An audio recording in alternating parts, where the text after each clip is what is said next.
കൊട്ടിയൂർ പെരുമാളിന്റെ തിരുസന്നിധിയിൽ കഴിഞ്ഞ രാത്രിയിൽ ആരംഭിച്ച ഇളനീർവെപ്പ് ചടങ്ങ് ഇന്ന് പുലർച്ചെയാണ് ഏകദേശം പൂർത്തിയായത്. ഈ തിരുവഞ്ചിറ തടാകത്തിലേക്ക് ഇളനീരുകൾ കൂട്ടിയിട്ടിരിക്കുന്നത് നമുക്ക് കാണാൻ സാധിക്കും. ഈ ഇളനീരുകൾ ഒരു കുന്നുപോലെ കൂട്ടിയിട്ട് ഇതൊന്നും ആയിരുന്നില്ല കഴിഞ്ഞ ദിവസം രാത്രിയിൽ. ഇതിപ്പോൾ ഇളനീർ വെട്ട് ചടങ്ങ് തുടങ്ങിയതുകൊണ്ട് തന്നെയാണ് ഇളനീരിൻ്റെ ആ ശേഖരത്തിനൊരു കുറവ് സംഭവിച്ചിരിക്കുന്നത്. ഒരു വശത്ത് ഇളനീർ വെട്ടി മാറ്റുകയാണ് ഇളനീരാട്ടം എന്ന ചടങ്ങിലേക്ക് വേണ്ടി. ഓരോ ഇളം കരിക്കുകളും ഉഗ്രരൂപം പ്രാപിച്ച ഭഗവാന്റെ കോപം ശമിപ്പിക്കാനാണ്. കൊട്ടിയൂർ പെരുമാൾ സന്നിധിയിൽ പെരുമാളിനായി കഴിഞ്ഞ ദിവസം രാത്രിയിൽ ഇളനീരുകൾ തിരുവഞ്ചിറയിൽ വീഴുന്ന ആ കാഴ്ച വളരെ മനോഹരമായ ഒരു കാഴ്ച, ഒരു ദൃശ്യമാണ് നമുക്ക് സമ്മാനിച്ചത്. 10,000-കണക്കിന് ഇളനീരുകളാണ് ഓരോ നിമിഷത്തിലും കുന്നുകൂടി വരുന്നത്. ക്ഷേത്രത്തിൻ്റെ തിരുവഞ്ചിറ ചെറുതടാകത്തിൽ ഒരു പർവ്വതം പോലെ കുന്നുകൂടുന്ന ഇളനീരുകളാണ് ഇന്ന് അതിരാവിലെ മുതൽ വെട്ടിമാറ്റി ഇളനീരാട്ടത്തിനായി തയ്യാറെടുപ്പ് നടത്തുന്നത്. ഹൈന്ദവ പുരാണത്തിലെ ദക്ഷയാഗം നടന്ന സ്ഥലമാണ് കൊട്ടിയൂർ. ഈ യാഗം നടന്നത് അക്കരെ കൊട്ടിയൂരിലാണ്. മകൾ സതിയെ ക്ഷണിക്കാതെ പിതാവ് ദക്ഷൻ നടത്തിയ യാഗമായിരുന്നു ദക്ഷയാഗം. എന്നാൽ പരമശിവന്റെ പ്രിയപത്നിയായ സതി ശിവന്റെ അനുവാദമില്ലാതെ അച്ഛന്റെ യാഗം കാണാൻ പോകാൻ തീരുമാനിക്കുന്നു. അപമാനിതയായി തിരികെ വരരുത് എന്ന കർശന നിർദ്ദേശം നൽകിയാണ് ഭഗവാൻ സതിയെ അയച്ചത്. പക്ഷേ കൊട്ടിയൂരിൽ ദക്ഷന്റെ യാഗഭൂമിയിലെത്തിയ മകൾ സതിയെ ദക്ഷൻ തിരിഞ്ഞു നോക്കുന്നില്ല. അപമാനിതയാകുന്ന സതീദേവി ഈ ക്ഷേത്രമുറ്റത്ത് ഭൂമി പിളർന്ന് അതിൽ ജീവാഹൂതി ചെയ്തു.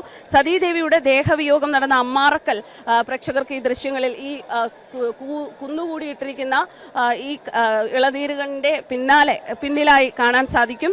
സംഭവം അറിഞ്ഞ പരമശിവനും ഭൂതഗണങ്ങളും എത്തി ദക്ഷന്റെ യാഗം മുടക്കി ദക്ഷനെ വധിക്കുകയായിരുന്നു. തുടർന്ന് പെരുമാളിന്റെ കോപം തണുപ്പിച്ച് ലോകത്തെ രക്ഷിക്കാനാണ് ഇളനീർ അഭിഷേകം നടത്തിയത്. പിന്നീട് ഈ പ്രകൃതിക്ഷോഭത്തിൽ ക്ഷേത്രം തകർന്നു. അതിനുശേഷം വേട്ടയാടി നടന്ന ആദിവാസികൾ അമ്പ് കല്ലിൽ മൂർച്ച കൂട്ടി ഉരസിയപ്പോൾ ആ കല്ലിൽ നിന്നും രക്തം വന്നുവെന്നും അത് സ്വയംഭൂ ശിവലിംഗമായിരുന്നു എന്നുമാണ് വിശ്വാസം. അന്നും ഇളനീർ അഭിഷേകം നടത്തിയാണ് രക്തപ്രവാഹം തടഞ്ഞത് എന്നാണ് ഐതിഹ്യം.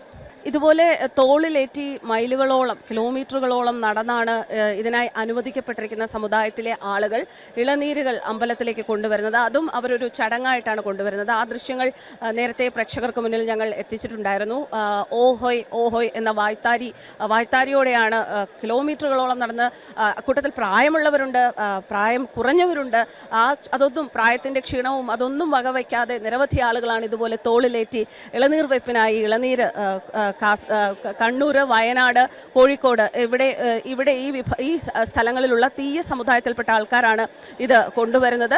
അത് ഇവിടെ കൊണ്ടുവന്നതിന് ശേഷം ഇളനീർ കാവുകളാക്കി അതിനെ നമ്മൾ ഇവിടെ അമ്പലത്തിൻ്റെ പരിസരത്തുള്ള ഒരു മൈതാനത്ത് ഇത് ശേഖരിച്ച് ഇളനീർ കാവുകൾ എന്നാണ് അതിന് പറയുക. അവിടെ നിന്നാണ് രാത്രിയിൽ ഇളനീർ വെപ്പിനായി പ്രത്യേക ചടങ്ങുകളോടെ ഈ അമ്പല നടയിലേക്ക് കൊണ്ടുവരുന്നത്. മണിക്കൂറുകളോളം നീണ്ടു നിൽക്കുന്ന, എപ്പോൾ തുടങ്ങും എപ്പോൾ അവസാനിക്കും എന്നൊന്നും നമുക്ക് പറയാൻ സാധിക്കാത്തതാണ്.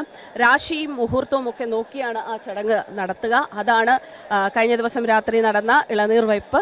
അതിനുശേഷം ഇന്ന് നടക്കുന്ന ചടങ്ങാണ് ഇളനീരാട്ടം.